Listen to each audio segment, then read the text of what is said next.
Okay, Mr. Arrowsmith, the former owner of the Solon Economist, Wilton Advocate, and the Durant News in Iowa, is going to tell us the story about how he and his wife Marjorie, a high school journalism student and a printer, got a loan to buy a newspaper in Iowa.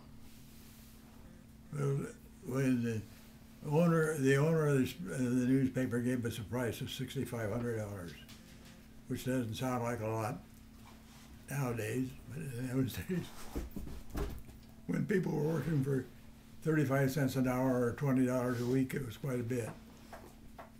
Anyway, we didn't have any money until we sold our house in Council Bluffs. So we talked to the banker, and we knew we didn't have enough equity in the house to buy the shop. So we went down and talked to the local banker. This was on a Sunday afternoon. And we talked to him for about a half an hour. And he said, well, I think you could do it. You look like the type of people that could do that. So he said, I'll loan you $3,000. So that left us still $3,500 short. So we went to the previous owner and told him if he'd give us a second mortgage for $3,500, we'd take the shop. And he agreed to that. So there we were with a $6,500 debt, a house that wasn't sold yet, and 2 kids. A daughter 6 months old and a son 7 years old.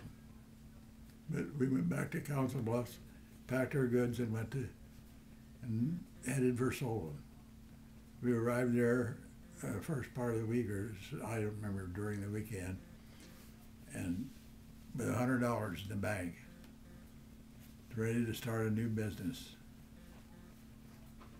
It was, all I can say is we moved in the apartment upstairs, and the first week something happened. The first night we were there, and we didn't even know it was happening, and a house blew up, or a part of the kitchen blew up at least, and we slept right through the whole thing. Biggest news story of the year. But anyway, we got the paper out that week. It was fairly, the previous owner helped us, and it wasn't too bad. But after that, and besides printing the newspaper, doing the work and writing, we had, one of us or other of us had to go to Cedar Rapids and Iowa City, 2 cities on each side of us, to sell advertising. That we alternated. One of us would go one week and one the other, or whatever. And we had no car, so we had to take the bus. We finally bought a used car from a dealer in Iowa City for a couple $100.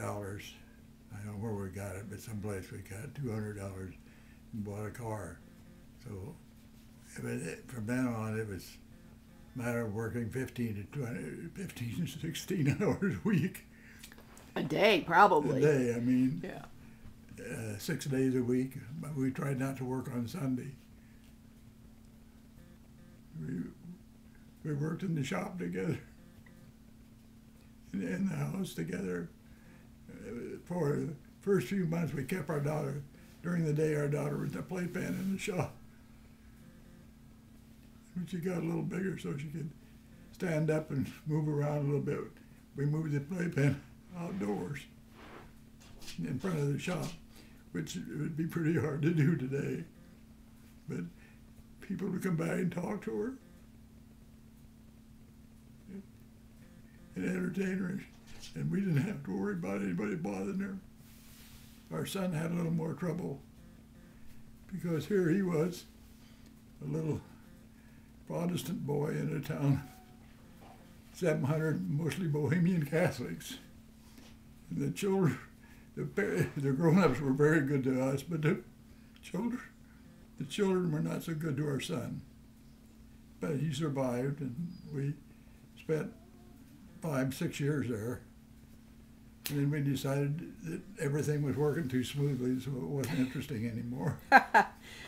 Okay, you know what? Thank you for this, and we're going to stop now, but hopefully next you can tell us a little bit about the day-to-day life of how you printed a weekly newspaper. Okay. Okay, thank you very much.